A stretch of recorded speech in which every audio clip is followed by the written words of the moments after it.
ಕೋಲಾರದಲ್ಲಿ ಕಾಡಾನೆಗಳ ಅಟ್ಟಹಾಸಕ್ಕೆ ಇಬ್ಬರು ಬಲಿಯಾಗಿದ್ದಾರೆ. ಕಾಡಾನೆ ದಾಳಿಯಿಂದ ಗಾಯಗೊಂಡಿದ್ದಂತ ಅರಣ್ಯ ಇಲಾಖೆ ಸಿಬ್ಬಂದಿ ಮತ್ತು ಆಟೋ ಚಾಲಕ ಮೃತಪಟ್ಟಿದ್ದಾರೆ. 48 ವರ್ಷದ ಅರಣ್ಯ ಇಲಾಖೆ ಸಿಬ್ಬಂದಿ ಗುಟ್ಟು ಮುನಿಯಪ್ಪ ಹಾಗೂ 35 ವರ್ಷದ ಆಟೋ ಚಾಲಕ ಆನಂದ್ ಕಾಡಾನೆ ದಾಳಿಗೆ ಸಾವನ್ನಪ್ಪಿದ್ದಾರೆ. ಕಾಡಾನೆ ದಾಳಿಯಿಂದ ತೀವ್ರವಾಗಿ ಗಾಯಗೊಂಡಿದ್ದಂತ ಇಬ್ಬರನ್ನ ಕೋಲಾರ ಜಿಲ್ಲಾಸ್ಪತ್ರೆಗೆ ದಾಖಲಿಸಲಾಯಿತು. ಚಿಕಿತ್ಸೆ ಫಲಿಸದೆ ಇಬ್ಬರು ಅಸುನೀಗಿದ್ದಾರೆ. ಕೋಲಾರ ಜಿಲ್ಲೆಯ ಮಾಲೂರು ತಾಲೂಕಿನ ನೋಟವೇ ಗ್ರಾಮದ ಬಳಿ 20ಕ್ಕೂ ಹೆಚ್ಚು ಕಾಡಾನೆಗಳು ದಾಳಿ ನಡೆಸಿದ್ವು. ಕಾಡಾನೆಗಳನ್ನು ಓಡಿಸಲಿಕ್ಕೆ ಅರಣ್ಯ ಇಲಾಖೆ ಕಾರ್ಯಾಚರಣೆಯನ್ನು ನಡೆಸಿತ್ತು. ಈ ವೇಳೆ ಇಬ್ಬರು ಸಾವನ್ನಪ್ಪಿದ್ದಾರೆ.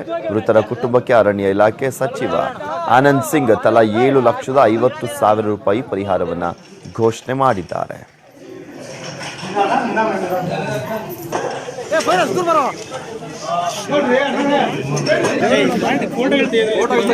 ಏನು ಮಾಡಿಲ್ಲ, 15 ವರ್ಷದಿಂದ ಈ ಮನುಷ್ಯ ಅರಣ್ಯ ಇಲಾಖೆಯಲ್ಲಿ ವಾಚರ್ ಕೆಲಸ ಮಾಡ್ತಾ ಇದ್ದಾನೆ ಅಂತ ಹೇಳಿ ಈಗ ಅಧಿಕಾರಿಗಳು ನನಗೆ ಮಾಹಿತಿ ಕೊಟ್ಟಿದ್ದಾರೆ. ನನಗೆ ಸಾಯಂಕಾಲ ಗೊತ್ತಾದ ತಕ್ಷಣ ಶಾಸಕರು ಮತ್ತು ಜಿಲ್ಲಾ ಉಸ್ತುವಾರಿ ಸಚಿವರು ನನ್ನ ಗಮನಕ್ಕೆ ತಂದ ತಕ್ಷಣವೇ ನಾವು ಅಲ್ಲಿ ಹೋಗೋಣ.